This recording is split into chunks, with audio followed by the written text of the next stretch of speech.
السلام عليكم ورحمة الله وبركاته. أنا معاكم أمير فاروق. بنكمل النهاردة محتوى الويب دبلومة. كنا المرة اللي فاتت اتكلمنا على الليست، وقلنا إن إحنا عندنا نوعين من الليست، الأوردرد ليست والأن أوردرد ليست. لو لسه ما اتفرجتش على الفيديو ده روح مباشرة اتفرج عليه وكمل معايا الفيديو النهاردة.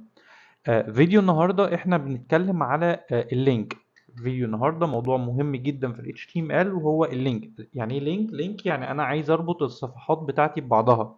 يعني ايه؟ يعني انا دلوقتي مثلا عندي البيج دي اللي هي اللي احنا عملناها على مدار الكورس من اول ما بدأنا، اللي هي سميناها index.html.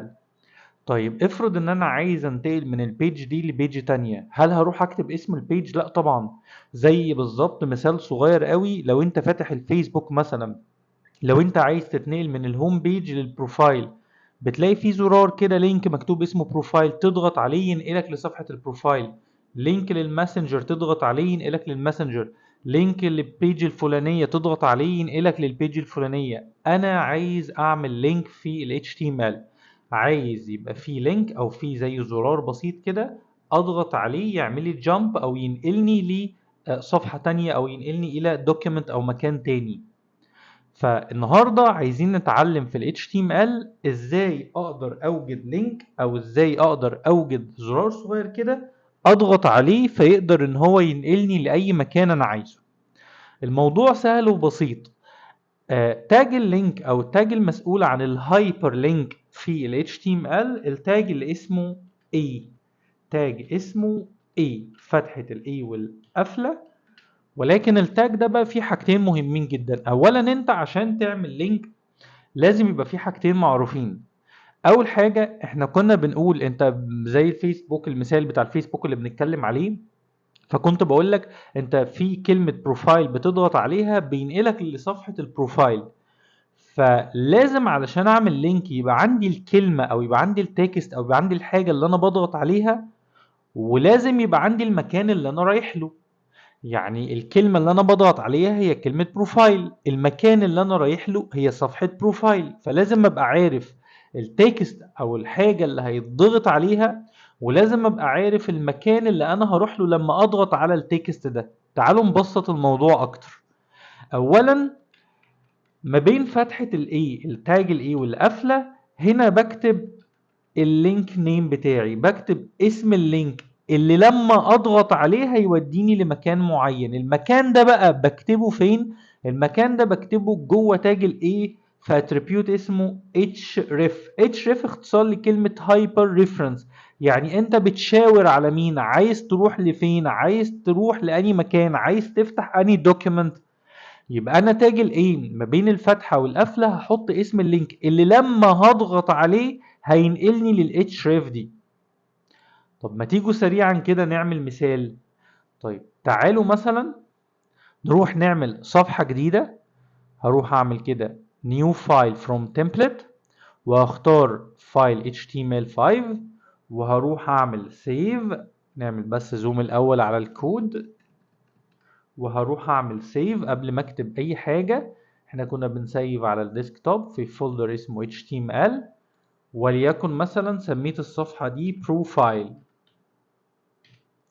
وعملت سيف. انا كده اصبح عندي دلوقتي الفولدر بتاع ال HTML بتاعي فيه صفحتين، صفحة الاندكس اللي احنا شغالين فيها من اول الكورس، وعملت صفحة تانية اسمها بروفايل. انا عايز دلوقتي اليوزر يبقى قدامه لينك هنا اسمه بروفايل، يضغط عليه يفتح لي صفحة بروفايل دي. تعالى نكتب في صفحة بروفايل دي اي حاجة عشان تبقى ظاهرة لنا. وليكن كتبت هنا كده كلمة بروفايل في التايتل بتاع ال HTML بتاعي. وزي ما اتعلمنا كده التنسيق ان لازم الكود بتاعي يبقى جوه التاج بتاع ال HTML. وليكن عملت هنا H1 وكتبت مثلا this is profile page، دي صفحة البروفايل. طيب انا عايز بقى من صفحة الاندكس هنا عايز انتقل الى صفحة البروفايل. قلنا نقدر نعمل ده عن طريق مين؟ تاج اسمه ايه. تاج اسمه ايه ما بين فتحة الايه والقفلة. اكتب اللينك اللي انت عايزه، وليكن مثلا كليك، او خليه باسم اللينك بتاعي اللي هو البروفايل. بروفايل. اضغط على كلمة بروفايل. لو انا عملت دلوقتي كده ريفرش، تعالوا نرجع نشوف المنظر. ادي اللينك بتاعي تحت اهو اللي هو بروفايل، بس طبعا بضغط عليه مش بيحصل حاجة. ليه مش بيحصل حاجة؟ لان بالظبط كده احنا لسه ما حطيناش مين الاتش انا كتبت اللينك، كتبت الزرار اللي هيتضغط عليه، بس انا ما قلتلوش هو المفروض لما يتضغط عليه يروح فين. يبقى انا ناقص لي هنا ان انا اجي جوه تاج الاي واحط الاتريبيوت اللي اسمه href. href يساوي، واحط هنا بقى اللينك بتاعك. نرجع تاني لقصة المسارات اللي احنا كنا شرحناها في الايمجز او في السيشن بتاعت الايمجز. لو مش فاكرها تقدر ترجع تاني الفيديو الايمج، وانا برضه هقول عليها سريعا. انا دلوقتي بكتب الكود بتاعي في صفحة الاندكس، بكتب الكود بتاعي في صفحة الاندكس، والمفروض ان انا عايز المسار بتاعي صفحة البروفايل. بسأل السؤال بتاعي هو الفايلين في نفس المكان؟ لو الفايلين في نفس المكان مع بعض على طول يبقى هكتب اسم الفايل والامتداد بتاعه على طول. طب لو كان في فولدر زي ايمجز، لو كان في فولدر جوه بالظبط كده، الناس اللي فاكره، الاول بكتب اسم الفولدر اللي هو ايمج سلاش وبعد كده اسم الفايل بتاعي. طب انا الاندكس وبروفايل مع بعض، يبقى انا هروح اقول له هنا كده بروفايل دوت HTML على طول. مش محتاج احط اسم فولدر لان هو مش اسم فولدر، هما الاثنين مع بعض في نفس الفولدر مش في فولدر مختلف. وبالتالي لما اروح اعمل ريفرش كده دلوقتي بعد ما عملنا سيف، هلاقي هنا صفحه بروفايل اتاكتيفت اهو. عرفت منين ان هي اتاكتيفت؟ علامه الايد دي لما بتتحط على اللينك معناه ان اللينك دلوقتي اتاكتيف. يعني ايه اتاكتيف؟ يعني معناه ان بقى فيه اتشراف لما تضغط عليه يوديك لمكان معين. طبعا انا لو ضغطت دلوقتي على بروفايل هينقلني لصفحه البروفايل زي ما انتم شايفين كده. طب انا عايز اعمل كمان في صفحه البروفايل لينك، رحت رايح عامل اهو، قلت له هنا كده href، قلت له وديني لصفحه index.html، وقلت له هنا مثلا هوم، انقلني للصفحه الهوم. ده ينقلنا الكلمه مهمه جدا او حاجه مهمه جدا، ملحوظه في منتهى الاهميه. هو لازم اسم اللينك يبقى نفس اسم الصفحه؟ لا طبعا. حط هنا الاسم اللي انت عايزه، حط هنا الحاجه اللي انت عايز تضغط عليها توديك للمسار ده. زي ما انا هنا عامل كلمه هوم بس اسم البيج اندكس، اقصد اقول لك ان الاثنين دول مش لازم يكونوا زي بعض. طيب رحت عملت ريفرش، ادي كلمه هوم اهو، هضغط عليها ينقلني تاني للصفحه بتاعتي. ادي بروفايل، اضغط عليها ينقلني لصفحه بروفايل. هوم اضغط عليها ينقلني لصفحه الاندكس دوت اتش تي ام ال. طيب افرض ان انا عايز اضغط على اللينك بتاعي بس بيفتح في تاب جديده، نيو تاب، ما يفتحليش في نفس الصفحه اللي انا فيها. هنا هستخدم اتريبيوت جديد جوه تاج الاي اسمه تارجت. اتريبيوت اسمه تارجت، هديله بروبرتي اسمها underscore blank. underscore blank معناها انك تفتح في blank تاب، في صفحة جديدة او في تابة جديدة فاضية. يبقى انا بقول له لما تضغط على الزرار بتاع الهوم هتروح لصفحة index.html في صفحة جديدة فاضية. هاخد نفس التارجت دي واحطها برضو الناحية التانية في صفحة الاندكس. وتعالى نشوف كده ايه اللي حصل. سيف وارجع تاني للصفحة بتاعتي اعمل ريفرش.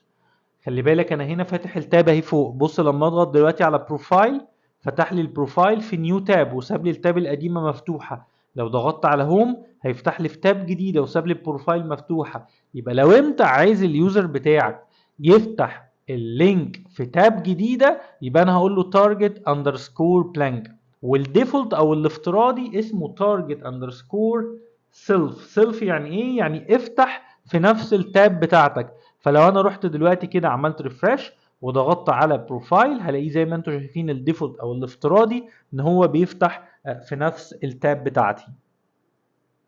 يبقى لو انا عايز اليوزر يفتح في نيو تاب كل اللي حضرتك محتاج تعمله انك بس تكتب تارجت وتقول له هنا اندرسكور بلانك. ولو انت عايزه يفتح في نفس البيج هو ده اصلا الافتراضي بتقول له تارجت اندرسكور سيلف. يبقى سيلف بيفتح في نفس التاب بتاعتي. جميل الكلام. طيب هو لازم اللينك بتاعي يكون صفحة عندي جوه الموقع؟ لا عادي، انت ممكن تكون بتلينك الحاجة على الانترنت. يعني ممكن اقول له هنا كده href وليكن مثلا قلت له جوجل مثلا، ورحت رايح قايل له هنا اللينك بتاعي https www.google.com. انا كده حطيت المسار بتاعي، مش صفحة موجودة في الموقع، حطيت المسار للينك موجود على الانترنت. فدلوقتي لما اروح اعمل ريفرش هلاقي ادي بروفايل وادي جوجل، هضغط على جوجل هلاقيه فتح لي موقع جوجل زي ما انتم شايفين. يعني اقصد اقول لك ان مش شرط يكون اللينك اللي انت بتفتحه مش شرط يكون بيج موجودة عندك في الموقع. ممكن اكون حاطط الاتش او الهايبر ريفرنس بتاعتي حطه للينك موجود على الانترنت، احط المسار بس بتاع اللينك، فلما اضغط على الزرار ده او على التكست ده هيبتدي ينقلني للهايبر ريفرنس اللي احنا عملناه. طيب معلومة كمان، هو لازم الكلمة دي تبقى تكست؟ يعني ينفع تبقى صورة؟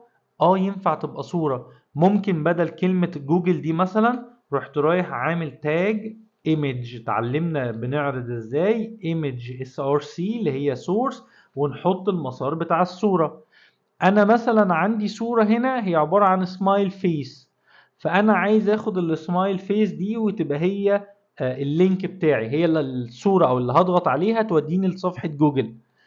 فهروح اكتب ايه؟ اولا الصورة انا بكتب هنا في صفحة الاندكس، صفحة الاندكس بره، والصورة في الفولدر اللي اسمه images. نرجع لحتة المسارات تاني، يبقى انا لازم اقول له هنا اسم الفولدر الاول، فاقول له images سلاش بعد كده اسم الصورة بتاعتي والامتداد بتاع .gif.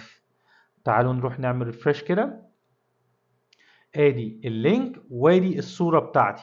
لو ضغطت على الصورة خلي بالكم ان هي خدت علامة الايد، علامة الهايبر ريفرنس، لو ضغطت على الصورة ينقلني لصفحة جوجل. يعني اقصد اقول لك ان مش شرط ان اللي مكتوب جوه تاج الايه يكون تكست، ممكن يكون صورة. اي حاجة هتضغط عليها هتوديك لمسار معين، هتضغط بقى على صورة، هتضغط على تكست، ايا كان هتوديك للهايبر ريفرنس اللي انت عايز تتنقل ليه.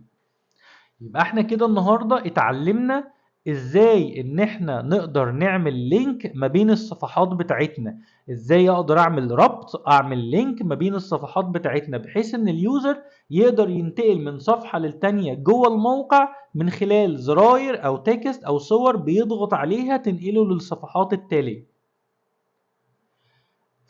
كده الجزء بتاع اللينك ده انتهى، وكده السيشن الصغيرة بتاعتنا انتهت النهاردة. أتمنى تكون السيشن كانت بسيطة وسهلة.